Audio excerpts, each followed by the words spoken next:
ரசூல் ஸல்லல்லாஹு அலைஹி வஸல்லம் வந்து ஒரு சபையை கூட்டி ஒரு போருக்கு நிதி திரட்டுறாங்க, நிதி கொடுங்க அப்படி சொன்னா யாருமே வரல அப்படின்னு ரசூலுல்லாஹ் ரொம்ப டென்ஷன், கடுப்பாகுது, என்னடா இது யாருமே முன் வரலையே அப்படி.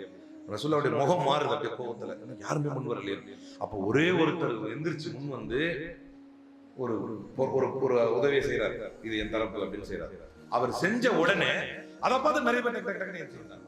முகம் மலர் முடிச்சு ரசூலுல்லாஹ் சொன்னாங்க, மன் சன்ன சுன்னத்தன் ஹஸனத்தன், யார் ஒரு நன்மையான காரியத்தை முதன்மையாக செய்தாரோ, யார் ஒரு நன்மையான காரியத்தை முதன்மையாக செய்தாரோ அவருக்கு பின்னால் அதை பார்த்துட்டு நம்மளும் இதே மாதிரி செய்வோம் அப்படின்னு யாரெல்லாம் செஞ்சாங்களோ செஞ்சவங்களோட நன்மையில குறை ஏற்படாது.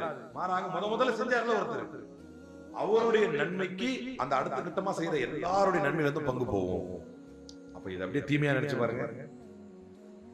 நாம் ஒருவருக்கு நட்பிலே ஒரு தீங்கை சொல்லி கொடுத்து, நாம் நம்முடைய நட்பிலே ரொம்ப போற போக்கிலே போகிற போக்கில் பஜ்ரத்துல இருந்தவனை கெடுத்து விட்டு, இப்போ நல்லா அவன் வந்து 8 மணி 9 மணிக்கு படுத்து தூங்கிட்டு காலையில எழுந்து தொழுறவனா இருப்பான் கரெக்டா. நீ வா இன்னைக்கு நம்ம வெளியே போலான்னு கூட்டு போவோம், அன்னைக்கு பஜ்ர அவுட், அன்னைக்கு ஒரு நாள் அவுட் ஆனவன் அப்படி ஒரு வாரம் பூரா தொழாம இருந்திருப்பான்.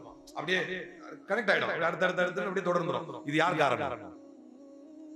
இதைத்தான் நட்பினுடைய தாக்கம்.